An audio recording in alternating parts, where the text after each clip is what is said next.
ఆంధ్రప్రదేశ్ రాజకీయాల్లో చాలా కీలకమైన అంశాలు కొన్ని ఉంటాయి. ఒకటి సామాజిక పరంగా, మరొకటి పార్టీకి సంబంధం లేకపోయినా పార్టీ వాళ్ళని ఓన్ చేసుకుంటారో తెలియదు, ఓన్ చేసుకోరో తెలియదు, కొంతమంది ఉంటారు. సో అలాంటి నేపథ్యం ఉన్నవాళ్ళు వైఎస్ఆర్సీపీలో ప్రధానంగా గత ఎన్నికలు మనం చూసుకుంటే ఆయన 2019 నుంచి 24 వరకు ఏ విషయమైనా సరే తగుదునమ్మ అంటూ ఇష్టం వచ్చినట్లుగా నోటి దురద దోలా తీర్చుకునే వాళ్ళు కొంతమంది ఉన్నారు. ఆ తర్వాత మళ్ళీ వాళ్ళ క్షమాపణలు చెప్పడం, వాళ్ళ బతిమాల మండడం, ఇవన్నీ. అందులో ముందు వరుసలో ఉండే వ్యక్తి శ్రీరెడ్డి గురించి వేరే చెప్పాల్సిన అవసరం లేదు. ఆవిడ పెట్టే వీడియోలు కానీ, ఆవిడ మాట్లాడే వీడియో కానీ, పార్టీలో మరి ఆవిడ సభ్యత్వం ఉందో లేదో, ఆవిడకి ఏమన్నా పోస్ట్ ఉందో లేదో అంటే ఉన్నట్టు ఏం లేదు. జగన్మోహన్ రెడ్డి గారు అంటే అభిమానం. ఎందుకంటే సామాజిక వర్గం, ఇంకా అంతకుమించి ఇంకేముంటుంది అభిమానం ఉండడానికి. ఆవిడేమి ప్రస్తుతానికి ఎక్కడ కూడా లేనట్టున్నది, ఎక్కడ ఉంటుందో కూడా తెలియదు, చెన్నై అదిని. సో ఎప్పుడైతే కూటమి గెలిచిందో అర్థమైపోయింది, వాస్తవాలన్నీ కూడా కళ్ళకు కట్టినట్లుగా అలాగా రీల్ తిప్పుకుంటుంది. వెంటనే ఆవిడ సైలెంట్ అయిపోయారు, బతిమాలుకున్నారు, చేతులు జోడించారు, తప్పు అయిపోయింది అన్నారు. ఏంటి ఎప్పుడుతో కదా ఇప్పుడు ఎందుకు మళ్ళీ ఈ టాపిక్ అంటే, ఇప్పుడు ఒక కొత్త వీడియో సోషల్ మీడియాలో హల్చల్ చేస్తుంది. ఎందుకంటే ఆవిడ ఆవేదన వ్యక్తం చేస్తున్నది, ఆందోళన వ్యక్తం చేస్తున్నది. నిన్ను నమ్ముకున్నాం మేము, నిండా మునిగిపోయాము, బిక్కుబిక్కుమంటూ బతుకుతున్నాము.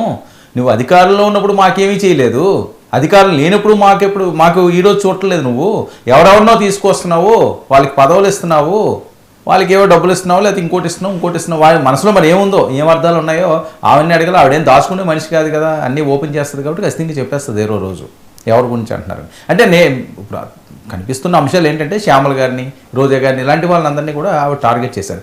ఇప్పటి వరకు కూడా కూటమిలో జనసేన అవనియండి, తెలుగుదేశం పార్టీ అవనియండి, లేకపోతే లోకేష్ గారిని, వాళ్ళిద్దరిని ఇష్టం వచ్చినట్లుగా మాట్లాడిన ఆవిడ, కుటుంబాలను కూడా టచ్ చేసిన శ్రీరెడ్డి ఇప్పుడు రివర్స్ అటాక్ మొదలుపెట్టింది. ఆవిడ వైసీపీని తిడుతుంది, ఆవిడ వైసీపీలో ఉన్న వాళ్ళని తిడుతున్నది. నేను మోసపోయాను, నాకు అన్యాయం జరిగింది అంటున్నది. మరి శ్రీరెడ్డిలో ఈ మార్పు ఏంటి? ఆవిడ ఏం చేయాలనుకుంటున్నారు? అరెస్టులకు మళ్ళీ ఏమైనా భయపడుతున్నారా? ఎందుకు ఈ అంశం ఇప్పుడు వచ్చిందంటే, అమెరికా వేదికగా లోకేష్ గారు చెప్పిన మాట ఏంటి? రెడ్ బుక్ తన పని తాను చేసుకుపోతుంది అని అంటున్నారు. ఇది చాలామందికి కాస్త ఇబ్బందికర పరిస్థితే. ఎందుకంటే ఇంక 18 నెలలు అయిపోయింది కదా, ఇంకేముందిలే, అరెస్ట్ అయిన వాళ్ళు అరెస్ట్ అయ్యారు, మిగతా వాళ్ళు జోలికి ఏమి వెళ్ళరేమో, మళ్ళీ అదేమన్నా సానుభూతి గట్ట పెరిగి వైఎస్ఆర్కి ఏమైనా ప్లస్ అవుతుందేమో అని చెప్పి ఆగిపోయారేమో, అయిపోతే నిలబడరు కదా, సరే వెళ్తే వెళ్ళింది ఏముందిలే, 10 రోజులు, 20 రోజులు, 30 రోజులు, 40 రోజులు, 50 రోజులు, 100 రోజులు జైల్లో ఉండి వచ్చేస్తాం, ఇంకా తర్వాత నుంచి మనం ప్రశాంతంగా ఉండొచ్చు, వాళ్ళు అరెస్ట్ చేస్తారో చెయ్యరో, రోజుకి ఈ టెన్షన్ ఎందుకు అని చెప్పి చాలామంది అనుకున్న వాళ్ళు ఉన్నారు. 18 నెలలు అయిపోయింది కదా, ఇంకా చెయ్యరు అనుకుంటున్నారు. ఎప్పుడైతే ఈయన అమెరికాలో మాట్లాడారో, డలాస్లో, అక్కడి నుంచి కాస్త షివరింగ్ మొదలైందని చెప్పి వస్తున్న టాకు. సరే ఎవరికైందో ఎవరికి అవ్వలేదు. మరి ఈ నేపథ్యంలో శ్రీరెడ్డి వీడియో ఇప్పుడు హల్చల్ చేస్తున్నదంటే, శ్రీరెడ్డి కూడా భయం ఏమైనా పట్టుకున్నదా? అప్పుడు నేను పెట్టిన నమస్కారాలు ఏమి కూడా వాళ్ళ దాకా చేరలేదా? సరే అది మర్చిపోయారా? ఇంకొకసారి ఇవేమన్నా రిపీట్ చేద్దామా అని చేస్తున్నట్లుగా ఉన్నారు. మరి సోషల్ మీడియాలో అవకాశం వచ్చినప్పుడల్లా వాడుకుంటారు కాబట్టి వాడుకుంటారు. ముందు ఈవిడ ఎంత వినమ్రతతో నా తప్పు అయిపోయింది, నన్ను క్షమించండి అని చేతులు జోడి మాట్లాడిందో విందాము. అసలైన వీడియో నెక్స్ట్ వినిపిస్తాను. ఈ వీడియో ప్లే చేయండి. లోకేష్ గారు, మీకు సారీ. అలాగే మీ అమ్మగారికి, మీ భార్య గారికి సారీ. అలాగే అనిత గారు సారీ. అలాగే పవన్ కళ్యాణ్ గారు సారీ. మీ కుటుంబ సభ్యులకు కూడా సారీ. నా కుటుంబాన్ని దృష్టిలో పెట్టుకుని, అలాగే నాకు భవిష్యత్ ఏమీ లేదనుకోండి, నేనేం పెళ్లి పెటాకులు ఇవన్నీ అని అనుకోవట్లేదు. నా వలన నా ఫ్యామిలీకి ఇబ్బంది రాకూడదని చెప్పేసి, అలాగే ఇక నుంచి నా సోషల్ మీడియాలో మీ కుటుంబ సభ్యుల గురించి కానీ ఆ విధంగా ఏ విధమైన తప్పుడుగా రాదు అని చెప్పేసి నేను మీకు హామీ ఇస్తున్నాను. ఈ యుద్ధాన్ని కార్యకర్తలకి మీకు కాకుండా లీడర్స్కి మధ్యలో జరగాలని లోకేష్ గారు మీకు సారీ. ఇది ఇప్పుడు ఈవిడ చెప్పేది ఏంటంటే, కార్యకర్తల జోలికి వెళ్ళకండి, లేకపోతే సోషల్ మీడియా జోలికి వెళ్ళకండి, పెద్ద వాళ్ళు కొట్టుకోండి, రాజులు కొట్టుకోండి, సైనికుల దాకా వెళ్ళకండి అని చెప్పే ప్రయత్నం అయితే చేస్తున్నారు. కానీ అంతా ఇక్కడి నుంచే కదా పుష్ అయ్యేది. వాళ్ళు చేసినా, వీళ్ళు చేసినా, ఎవరు చేసినా సరే తప్పుడు ప్రచారాలు ఇదేని. మనం ఏదన్నా ఒక పని చేసినప్పుడు అది మంచా చెడ్డ, అది ఎంత దూరం వెళ్తుందని ఆలోచిస్తే ఈరోజు ఈ పరిస్థితి ఉండదు. సరే ఒక మహిళ కాబట్టి సరే అన్నది, వాళ్ళు కూడా ఆవిడ మీద అంత సీరియస్గా ఏమి యాక్షన్ తీసుకోవట్లేదు అంటున్నది. ఏదో అనకాపల్లిలో ఏదో కేసు ఉంది, ఒకసారి వెళ్ళిన గుర్తు నాకు. వెళ్ళారు, అక్కడ ఏదో 41 నోటీసులు ఇచ్చేసారు, పంపించేసినట్టున్నారు. మరీ అంత కక్షపూరితంగా అయితే కూటమి వెళ్తున్నట్టు అయితే ప్రస్తుతానికి కనిపించట్లేదు. కానీ ఈయనెందుకు మళ్ళీ ఆ రెడ్ బుక్ పేరు ఎక్కారు అనగానే కాస్త గుబులు పట్టుకున్నట్టున్నది.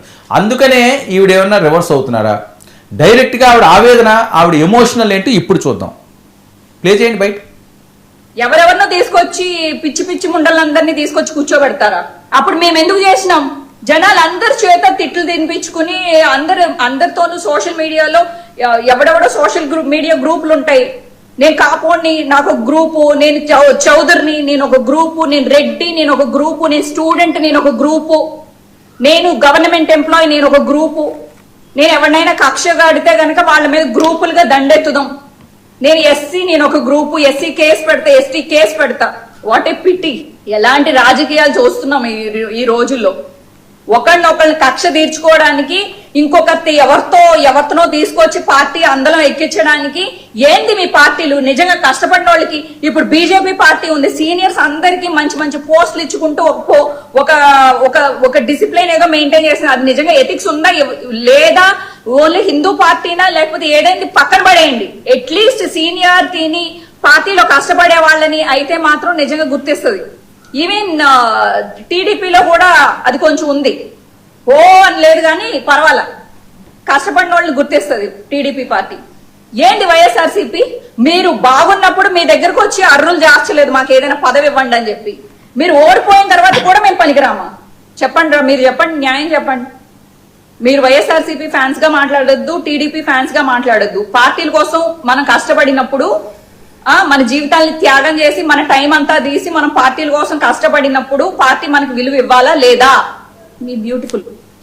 ఇది శ్రీరెడ్డి గారు చాలా ఆవేదన వ్యక్తం చేస్తున్నారు. మరి ఆ రోజు ఆ రకంగా అన్నారు. మరి ఆవిడకి ఎవరు న్యాయం చేస్తానన్నారు, ఎవరు అన్యాయం చేశారు? డైరెక్ట్గా జగన్మోహన్ రెడ్డి గారినే ఆవిడ ప్రశ్నిస్తున్నారు. ఎందుకంటే ఎవరిని ప్రశ్నిస్తుంది ఆవిడ ఏదో ఒక నియోజకవర్గానికి ఓటర్ అయితే ఎమ్మెల్యేనో మంత్రినో ప్రశ్నించడం కాదు, జగన్మోహన్ రెడ్డి గారి కోసం ఆవిడ ఫైట్ చేసింది కాబట్టి ఆయనే న్యాయం చేయాలి అంటున్నారు. మరొక వైపు బోరుగట్ట కూడా ఈ మధ్యకాలంలో ఆల్రెడీ ఆయన రోడ్డు ఎక్కిసాడు, వరుసపెట్టి ఇంటర్వ్యూలు ఇచ్చుకుంటూ వస్తున్నాడు. సో శ్రీరెడ్డి లాంటి వాళ్ళు, బోరుగట్ట లాంటి వాళ్ళు రివర్స్ అటాకులు చేస్తున్నారా? ఇందులో ఏమైనా వేరే స్ట్రాటజీ ఉన్నదా? శ్యామల గారిని ఇప్పుడు ఆవిడ యాక్టివ్గా ఉన్నారు, యాంకరు, సరే ఎవరో మహిళలు యాక్టివ్గా ఉన్న వాళ్ళు కావాలి పార్టీలకి, అందుకని ఆవిడ తీసుకొచ్చారు. ఫేస్ వాల్యూ ఉన్న వాళ్ళు ఉండాలి కదా, ఫెమిలియర్ ఫేస్. ఆవిడ వస్తారంటే ఆవిడే తీసుకుంటారు, కానీ ఆవిడ మాట్లాడేదంతా భూత పురాణమే ఉంటుంది కాబట్టి అది కొద్దిగా ఇబ్బందికరంగా ఉంటుంది ఏ పార్టీకైనా. అందుకని సర్లేదు ఈ పని నువ్వు చేసుకో అని చెప్పి వెనక నుంచి ఆడించొచ్చేమో కొంతమంది ఏమన్నా. అదేదో జగన్మోహన్ రెడ్డి గారు ఇంకోళ్ళు ముఖ్య నాయకులు అందరూ ఇలాంటివి చెప్పరు. ఇంకా రోజా గారి అంశం కూడా ఆవిడ కొన్ని అంశాల్లో మాట్లాడే సందర్భం. సరే ఆవిడ సక్సెస్ అయ్యారు, మంత్రి అయ్యారు, ఎప్పటికైనా మాజీ మంత్రే, అది జీవితాంతం అంతా ఉండిపోతుంది అది. సో ఆ ఛాన్స్ ఆవిడ కొట్టేశారు. ఇప్పుడు శ్రీరెడ్డి ఆవేదన ఏంటంటే, ఒక పక్క ఆయన ఇంకా రెడ్ బుక్ తన పని తాను చేసుకెళ్ళిపోతున్నది అంటున్నది. పార్టీ ఓడిపోయింది, మనం దారుణంగా ఓడిపోయాము, నీకు సపోర్ట్ చేసాము, ఆ రోజు మేమేమీ అడగలేదు, ఇప్పుడు మా పరిస్థితి ఏందిరా స్వామి మమ్మల్ని కానీ ఎత్తేస్తని అని చెప్పి ఆవేదన వ్యక్తం చేస్తున్నట్టున్నది. సోషల్ మీడియా అంతా కూడా పెద్ద ఎత్తున వైరల్ అవుతున్న వీడియో. ఆవిడ ఆవేదన ఏంటి, ఆవిడ ఏం చెప్పాలనుకుంటున్నారు, మరి దీనికి జగన్మోహన్ రెడ్డి గారు లేకపోతే వైఎస్ఆర్సీపీ వాళ్ళు ఏం సమాధానం చెప్తారు? మాకు సంబంధం లేదు, ఆవిడెవరో మాట్లాడుకుంటే మాకేంటి అని కొట్టిపడేస్తారో చూడాలి. ఇక మన డిబేట్ విషయానికి వస్తే, జగన్ ఇలాకాలో ఎన్నికల వేడి. ఇప్పుడేంటి ఎన్నికల వేడి అంటే కడప మేయర్కి సంబంధించి పులివెందుల్లో జడ్పీటీ